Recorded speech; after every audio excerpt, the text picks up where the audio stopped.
bring in Jackie Kucinich, senior politics writer for the Daily Beast. Jackie, how is a person with 69% unfavorability rating ever expect to win a national election, a general election?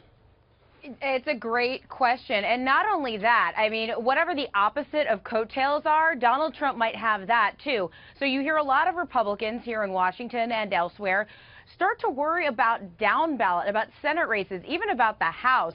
Flipping, and that would even be a bigger task, but flipping because of Donald Trump, because voters would be so disgusted with him, they would turn their back on the whole party. So if he can't get his approval ratings up, they're looking at a heck of a problem if he's the nominee. I wonder how the party's reacting to this, because the pollsters suggest that he's dragging the party down with him. 2/3 of Americans find the Republican Party unfavorable. That's an awful number. Yeah, it's actually, but it's also kind of juxtaposed with the fact that no one really likes the Democratic Party either, and Hillary Clinton has pretty high negatives as well. So, but at the end of the day, when they're casting the vote in this election, it seems like they're going to who they want to hold their nose less with. Yeah. It's going to be fasciinating, you know. I can't remember the last time this happened. No, I can't either.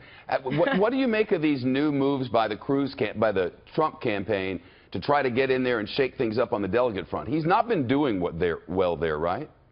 Well, you know, Shep, he had to do this. Ted Cruz has been playing the long game this entire time with this delegate strategy because Ted Cruz knows the rules and how this works.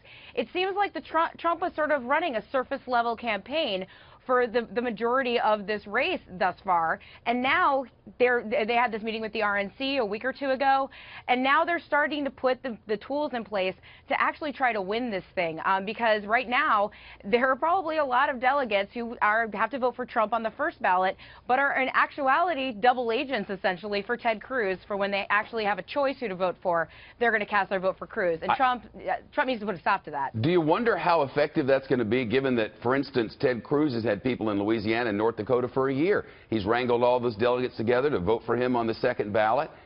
That's a known thing, and Trump doesn't have any of that.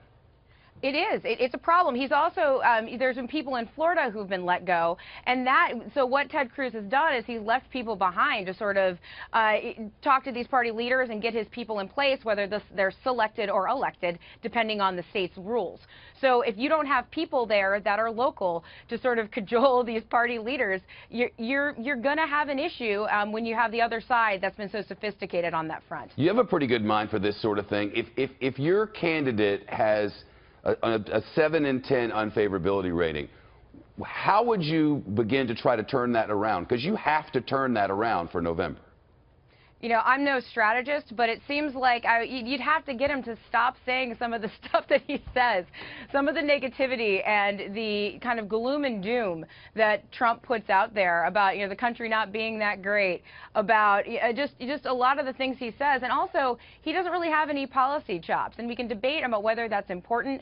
But when you're talking about an issue, let's talk about abortion. The fact that his answer to Chris Matthews a week or two ago was so garbled and then changed a couple times, that's got to give a lot of people in the evangelical community who, you know, are very passionate voters some pause. So he needs to sort of reset and get his message straight as we go into a general election if he ends up the nominee, because that's, I mean, let's be honest, that's when people really start paying attention. Jackie Kucinich in D.C. Great to see you. Thank you. Thanks, Shep.